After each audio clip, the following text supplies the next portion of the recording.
uma prisão, e às vezes você pensa assim, né? Eu fui para um lugar que eu não entendi a princípio o porquê, mas se você parar para analisar, o objetivo ali de pregar o Evangelho era na prisão. Só que para chegar até a prisão eles tinham que ser presos.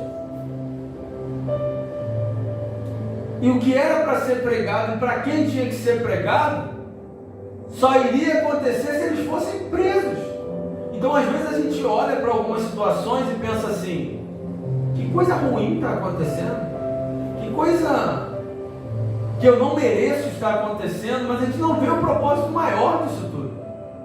Porque se Paulo e Silas naquele momento parassem para analisar, puxa, vim para essa cidade para pregar, eu vim para essa cidade para anunciar Jesus Cristo, e o mestre permita que eu vá preso, açoitado, estar num lugar desconfortável, mal cheiroso, que não é onde eu esperava estar, mas é onde eu precisava estar. Porque para você falar com um carcereiro, só se você estiver preso. Como é que eles iam pregar para aquele homem se eles não fossem presos? Você acredita que o Deus que nós servimos é um Deus que cria situações? Eu creio. E a situação foi criada ali para que eles se achegassem nesse local tão inusitado, que era a prisão.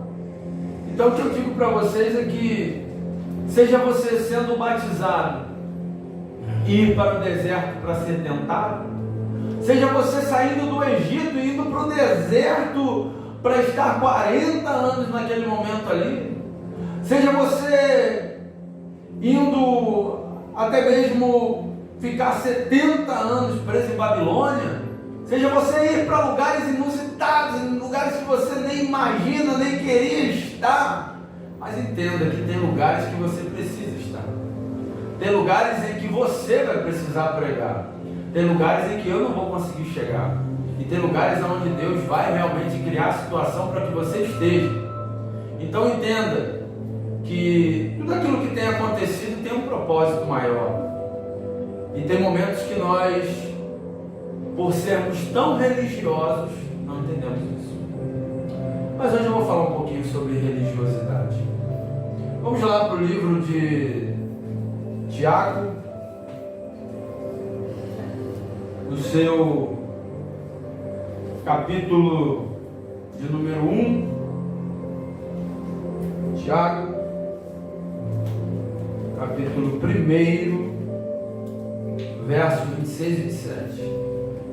Epístola Universal de Tiago, São Tiago, capítulo 1, verso 26 e 27. Se alguém entre vós cuida ser religioso e não refreia a sua língua, antes engana o seu coração, a religião desse tal é vã. A religião pura e imaculada para com Deus o Pai é esta: visitar os órfãos e as viúvas nas suas aflições e guardar-se da corrupção do mundo. Diga amém. Amém. Amém. Deixa eu te dizer uma coisa. Da mesma forma que os religiosos queriam condenar Paulo e Silas, da mesma forma em que os religiosos queriam condenar Jesus também por pregar heresias. O tempo inteiro alguém vai dizer que somos religiosos e pregamos heresias. O tempo inteiro alguém vai dizer que somos loucos por vir ao culto quando poderíamos estar em algum lugar. O tempo todo vão dizer que estamos fazendo coisas em vão. Você vê que Zacarias, quando ele levava o incenso no templo, tinham pessoas próximas a ele que já estavam desdenhando, já estavam dizendo: quanto tempo você está indo para lá? Quanto tempo você faz a mesma coisa e isso não acontece? Só que o grande problema é que viver a nossa pregação é muito difícil. Quantas vezes você já pregou alguma coisa e quando chegou no momento de você viver, você tem dificuldade para viver? Porque se você parar para analisar, foi falado aqui sobre provisão de Deus na ofertória. E a provisão de Deus é o seguinte: ela vem de onde você menos imagina. Só que, às vezes, pela minha condição financeira e pela minha necessidade, às vezes eu não consigo esperar ao ponto dessa provisão chegar naquele momento em que eu preciso. E aí eu começo a querer dar o meu jeitinho. E aí eu começo a me corromper com o mundo. E eu começo a entrar nas corrupções do mundo. Eu começo a entrar no jeitinho em que o mundo tenta me oferecer. Porque se você parar para analisar, o que Satanás queria com Jesus no deserto? Que ele entrasse no jeitinho em que o mundo sempre tenta nos ludibriar. Por que você não faz isso? Você pode. Não vai dar nada não. Ninguém está vendo não. Por que você nesse momento não transforma essas pedras em pães? Tu não é filho de Deus? Tu não és filho de Deus?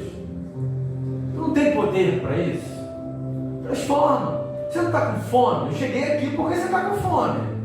Porque são 40 dias e 40 noites sem comer, sem beber, você já está desidratado. O seu corpo já não suporta mais ficar em pé.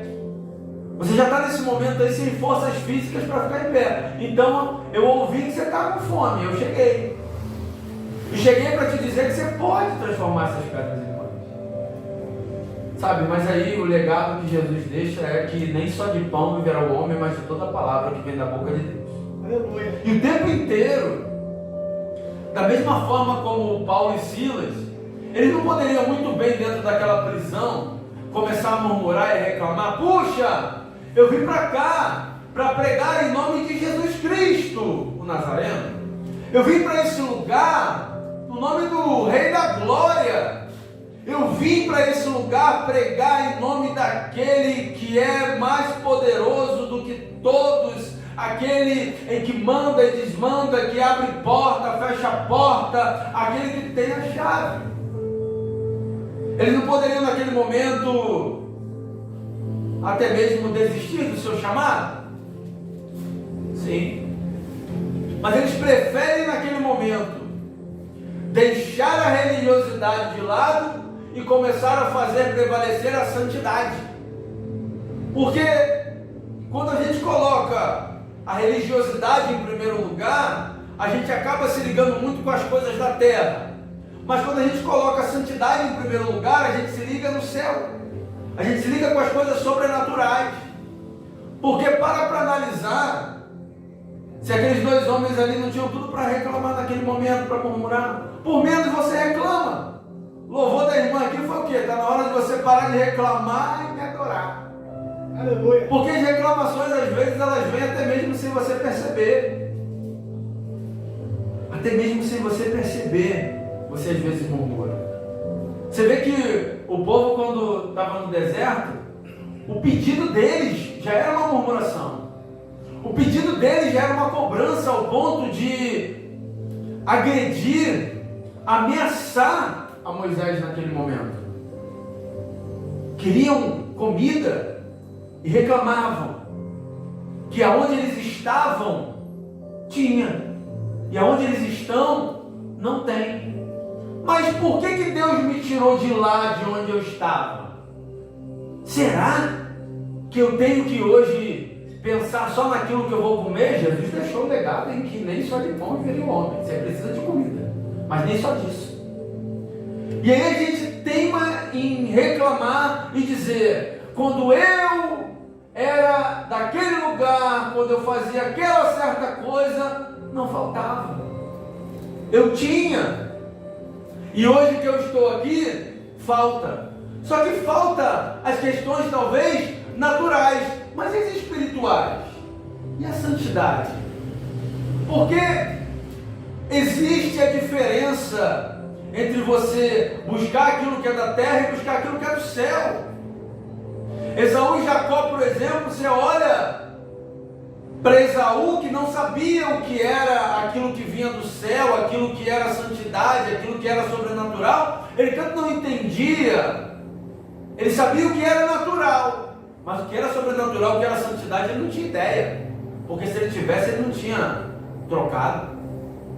Às vezes a gente troca as coisas santas por coisas profanas. Às vezes nós trocamos a santidade pela religiosidade. E Esaú vai ter fome. Está um negócio de fome hoje, não está? Alguém com fome, hein? E Esaú tem fome. Esaú era um exímio caçador, filho de Isaac e de Rebeca. E ele vinha de mais uma caçada, cansado, vindo de uma caçada. O que ele queria? Comida. Só que se você parar para analisar, todos lá atrás falharam no seu limite. Você já parou para analisar isso? Todos lá atrás falharam no seu limite. O povo no deserto falhou, porque murmurou. Esaú falhou quando no momento de fome trocou a primogenitura. Jesus foi perfeito no momento do limite. Ele não só não falhou, como ele ainda argumentou com o conhecimento que ele tinha. Glória a Deus. Porque se você parar para analisar, a palavra religioso tem a seguinte definição: é relativa ao que pertence a uma religião, observador da prática religiosa, aquele que por voto sagrado pertence a uma ordem religiosa.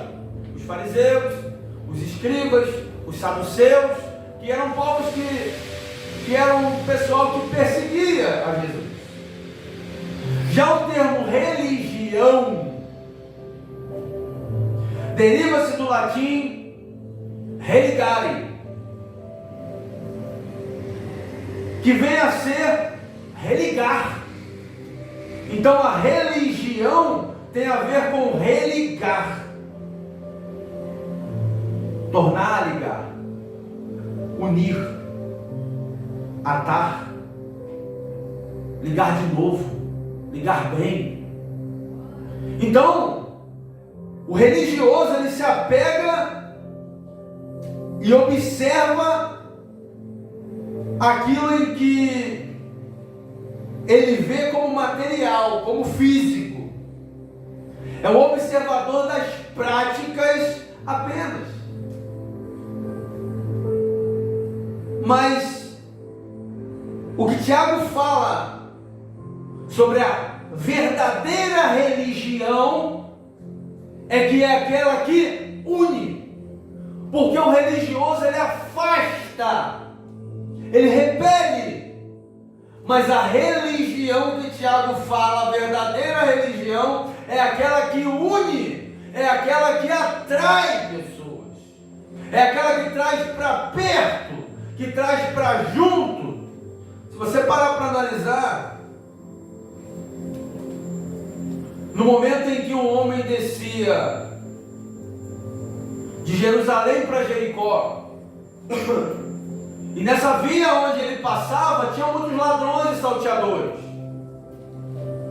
Era uma via onde os turistas passavam, então os ladrões e salteadores paravam por ali para se aproveitar daquele momento. E esse homem foi roubado, e espancado, e deixado ali para morrer. E de repente, vai passar um sacerdote que representa a lei, e vai passar a passos largos. Depois vai passar um levita que representa os sacrifícios e vai passar a passos largos. Os dois foram incapazes de salvar esse homem. Por quê? Porque naquele momento não existia a santidade, existia a religiosidade. E a religiosidade acaba se até gerando um crime. Porque o artigo 135 do Código Penal diz que não ajudar, podendo fazê-lo, não é isso, Caroline?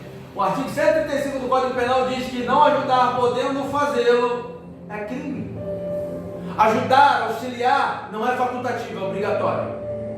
Não tem a ver com você estar ligado, você estar nesse momento envolvido. tem a ver com você negligenciar a necessidade de ajudar alguém pela religiosidade. Ah, não vou ajudar porque eu não conheço. Eu não vou ajudar porque eu não sei quem é. Você lembra, presbítero Antônio, quando eu me acidentei aqui na Caixa Morra? Eu me acidentei na Caixa Morra de moto e o meu filho passou na hora. Só que ele falou assim: não vou parar não é meu pai, não conheço. Era o pai dele. E aí estava passando para o outro lado o presbítero Antônio e o obreiro Lucas, não foi? E aí de repente eles voltaram para me auxiliar. Mas o que a gente tem que entender hoje é que quando esse samaritano ele vai parar para auxiliar, ele se torna bom. A parábola fala sobre um homem bom que era samaritano. Existia uma rivalidade entre os judeus versus samaritano, ou seja, religião versus santidade. O samaritano levou esse homem para uma hospedaria que simboliza a igreja.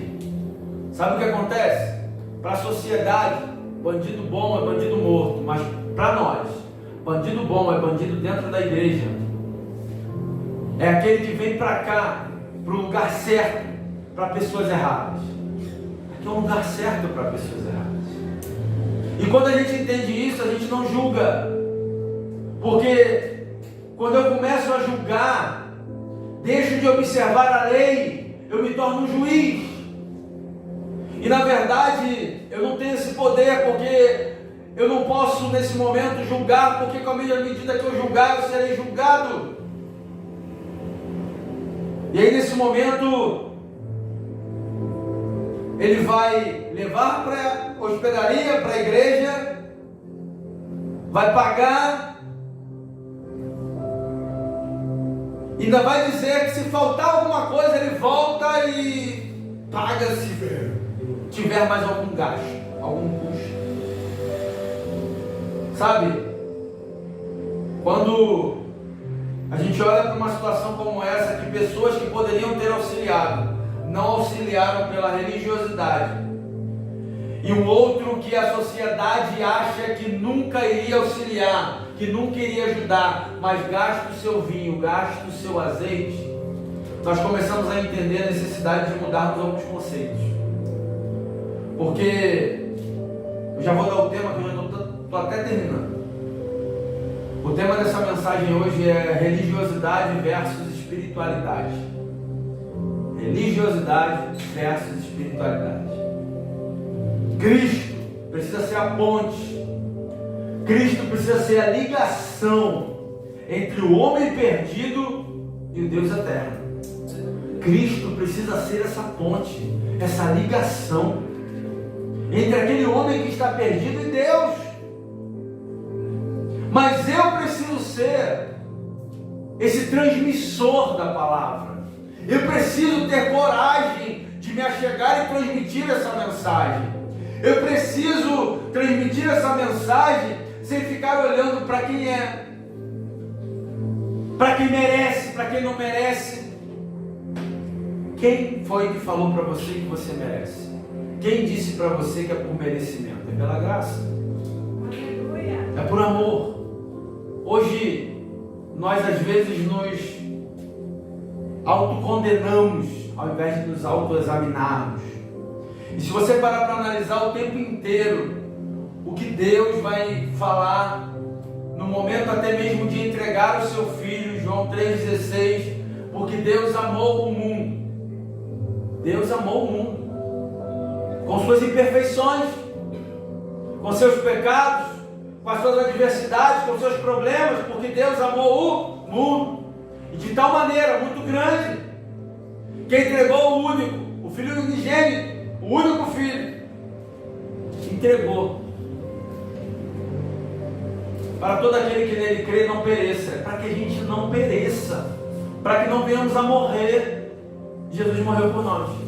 Para que nós não venhamos a perecer, Jesus se entregou por nós. Aleluia. O amor encobre o pecado. O amor encobre o pecado. Jesus foi para a cruz por amor, pelos pecados que eram nossos, para pagar dívidas que eram nossas. Quem paga suas dívidas hoje, meu irmão? Está ruim a gente pagar as nossas. Imagina alguém chegar e pagar por você. Jesus pagou, sem reclamar. Glória, Senhor. Nem sempre ser religioso é sinônimo de pessoa realmente salva do pecado. Bota lá para mim João 8,36. Sabe o que acontece? Às vezes nós nos colocamos em uma posição em que nós falamos, vamos ser salvos e você vai ser condenado. E isso acaba nos colocando numa posição de religioso, ao ponto daquela pessoa nunca querer se chegar a Jesus, porque vai pensar que esse transmissor da palavra, porque se nós falamos por Jesus, se somos o transmissor dessa palavra, ele vai falar, poxa, se Jesus é igual a você e me condena, eu não vou mais chegar. E a Bíblia diz que Jesus não veio para condenar o mundo, ele veio para salvar. Se pois o Filho vos libertar, verdadeiramente sereis livres. Jesus me libertou. Jesus te libertou. Glória. Que autoridade você tem para condenar alguém? Aleluia. Aliás, né? A maioria das vezes a religião acaba até atrapalhando um pouquinho a salvação desse homem. Isso é decorrência dos preconceitos, das heresias, das tradições, dos dogmas humanos e de outras coisas mais semelhantes. Ser salvo significa uma experiência verdadeira com Deus. O apóstolo dos gentios, como foi falado aqui desde o início desse culto, a experiência dele foi tremenda. Você acha que o apóstolo Paulo foi escolhido por acaso? Não. O apóstolo Paulo foi criado para ser um fariseu, um doutor da lei. Era um poliglota, falava várias línguas. Foi criado aos pés de Gamaliel. Tinha muito conhecimento, ou seja, era o homem sendo preparado para ser o que Jesus queria que ele fosse. Você imagina? Conheço o presbítero Antônio já há algum tempo. Você acha que Deus te permitiu ter todos os dons que você tem para você não fazer nada e não colocar em prática o que Ele te deu? Claro que não. Evangelista Júlio, conheço ele há muito tempo também, meu irmão, para quem não sabe. Você acha que Deus te deu todos os dons? Pensa num cara inteligente. Você acha que Deus te deu todos os dons que Ele te deu para você não fazer nada? Foi à toa? Eu olho hoje para a minha vida. Quando eu comecei a fazer um curso de instrutor de trânsito, eu pensei, eu vou ser prático. Eu quero ser prático, eu quero dar aula prática. E o tempo inteiro Jesus falava para mim, tu vai ser teórico. Tu vai ser teórico. Porque a tua vida vai ser ensinando pessoas, mas a teoria. Na teoria você vai ganhar mais pessoas, vai ganhar mais almas, vai instruir mais vidas. E eu correndo atrás de muitas empresas, e eu chegava lá, quero ser prático, instrutor prático. E um belo dia o telefone toca e alguém fala para mim assim, ó, tem uma oportunidade ali para você, mas não quero nem te falar, porque além de estar escrito no currículo, você falou bem, em alto e bom som, que você quer ser instrutor prático, mas a oportunidade que eu tenho aqui para você é teórica. Teoria? E eu fui. E quando eu cheguei lá, sabe o que o dono da empresa perguntou para mim? Qual a experiência que você tem como teoria? Eu falei, ensino bíblico. Ensino bíblico. Aí ele falou, tá ótimo. Maravilhoso. Você vai se dar muito bem aqui. E com isso já fazem 10 anos que eu dou aula teórica. Aleluia. Inclusive, o presbítero Antônio foi meu aluno também, né? Lá na Autoescola Lopes. E eu sou grato por isso, porque realmente Deus fez comigo como fez com Paulo, preparou, e depois, quando houve essa verdadeira conversão, essa experiência, porque Paulo, quando está a caminho de Damasco, fala da conversão, fala de uma experiência sobrenatural, uma experiência de santidade, não de religiosidade, uma experiência em que o homem estava viajando para Damasco com cartas dentro da sua bolsa, para que aquela cidade também perseguisse os cristãos. Ou seja, o homem tinha sido ensinado para ser perseguidor, o homem tinha sido instruído para perseguir os pequenos cristos, e de repente a experiência dele com Jesus foi para ele entender que tudo que ele pensava que ele iria fazer não era nada do que realmente iria acontecer, mas estava sendo preparado para fazer uma grande missão, obras maiores. Glória a Deus! Obras maiores. Aleluia! E houve a conversão de Paulo. E se tornou um dos maiores missionários. Escreveu 13 cartas no Novo Testamento. De 27 livros, 13 são deles. Quase a metade do Novo Testamento foi ele que escreveu. Sem Cristo, o homem não passa de um religioso. A espiritualidade é caracterizada pela intimidade do ser humano com Deus. Eu preciso ter intimidade com Deus. Essa espiritualidade tem que aflorar, e essa religiosidade tem que diminuir. O foco deve ser nas coisas espirituais e não nas coisas terrenas, materiais ou físicas. A gente precisa começar a entender isso, para a gente se aproximar de Deus e aproximar as pessoas dele também. Porque o tempo inteiro, quando Jesus pregava, era muita gente que vinha até ele. E entenda uma coisa, até na multiplicação de pães e peixes, ele poderia muito bem separar quem aqui é judeu, quem não é, quem aqui é cristão realmente, está aqui para poder ouvir a palavra, quem aqui é pequeno Cristo e não é, quem aqui realmente veio aqui para buscar aquilo que é sobrenatural, e quem é aquilo que veio para buscar só o que é natural. Ele não fez isso. Ele alimentou todo mundo. E aqueles que foram ali só para comer, comeram. Aqueles que foram só para beber, beberam. Aqueles que foram ali para ouvir a palavra, ouviram e comeram também. Ou seja, Jesus não fazia acepção de pessoas. Ele não dizia, esse é bom, esse não é. Pelo contrário, ele veio para os doentes mesmo, veio para aqueles que precisam de ajuda, não veio para os sãos. E é por isso que nós estamos aqui hoje. Vamos ficar de pé?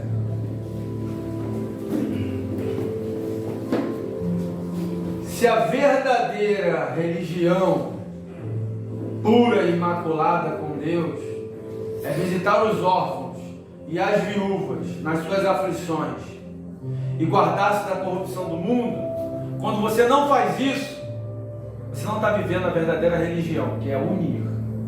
Religião vem de unir ou religar, ligar de novo.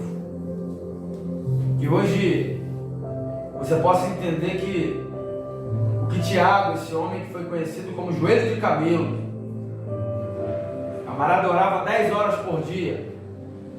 Deve ser por isso que ele fala com tanta propriedade sobre a religião, que é ligar de novo. Se você em algum momento estava desligado, que você venha a ser ligado de novo. Porque aquele que é ligado na terra é ligado no céu. Mas o que é desligado na terra é desligado no céu. Tem que existir uma concordância. Onde tiver 2 ou 3 em meu nome, eu estarei. Não é quantidade, é concordância. Você consegue entender isso? Amém. Nesse momento eu gostaria de estar orando para finalizar essa mensagem. Eu gostaria que você pudesse nesse momento agradecer a Deus. Pelo quê? Agradecer. Amém. Amém? Amém. Diga obrigado, Deus. Obrigado, Deus. Mas faça isso em momentos adversos, em momentos bons. a todo tempo.